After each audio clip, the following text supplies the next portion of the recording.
पुरी, पराठा, उत्तप्पम, वडा, डोसा, इडली यासोबत खाता येईल आणि सोबतच रोजच्या जेवणामध्ये भाकर, चपाती यासोबत देखील खाता येईल, भातासोबत देखील खाता येईल अशा प्रकारच्या 2 वेगळ्या प्रकारच्या चटण्या।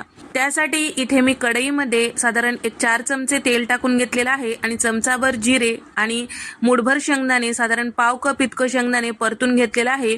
त्यानंतर यामध्ये 4 पिकलेले टोमॅटो आणि चौकोनी फोडी चिरून घेतलेले आहे ते टाकून घेतलेलं आहे आणि सोबतच इथे मी ओलं खोबरे टाकून घेतलेलं आहे पाव कप इतकं आणि त्याचबरोबर इथे मी साधारण 1.5 कप इतकं कवळ्या देठासहित कोथिंबीर टाकून घेतलेलं आहे आणि 3 ते 4 हिरव्या मिरच्या तोडून टाकलेल्या आहेत, 7 ते 8 लसूण पाकळ्या आणि सोबतच चवीपुरतं मीठ, चमचाभर साखर हे सगळं टाकून आपल्याला हे टोमॅटो छान असं नरम होईपर्यंत वाफून घ्यायचं आहे।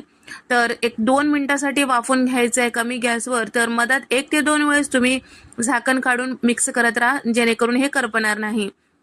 आता टोमॅटो मीठ टाकल्यामुळे पटकन नरम होतो। आता या ठिकाणी साधारण 3 मिनिटानंतर इथे आपला टोमॅटो छान नरम झालेला आहे, थंड करायला ठेवूया। पूर्णपणे थंड झालं की मिक्सरच्या भांड्यामध्ये टाकून घेतलेलं आहे आणि साधारण अर्धा कप पाणी टाकून मस्त असं हे चटणी मिक्सरला फिरून घेतलेली आहे। आता हे चटणी बाजूला ठेवूया, दुसऱ्या प्रकारची चटणी पाहूया। नेहमीपेक्षा वेगळ्या पद्धतीची दुसरी चटणी पाहूया।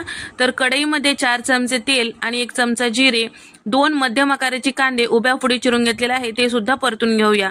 1 मिनिट परतून घेतल्यानंतर इथे मी साधारण अर्धा कप इतकं पुदिन्याची पानं टाकून घेतलेली आहे आणि कपभर इतकं कोथिंबीर कवळ्या देठासहित घ्यायचं म्हणजे स्वाद छान येतो आणि पाव कप इतकं सुकं खोबरं, 3 ते 4 इथे मी हिरव्या मिरच्या तोडून टाकलेला आहे आणि सोबतच पाव कप इतकं फुटाण्याची डाळ आणि 2 चमचे इतकं किसून घेतलेलं कैरी घेतलेलं आहे।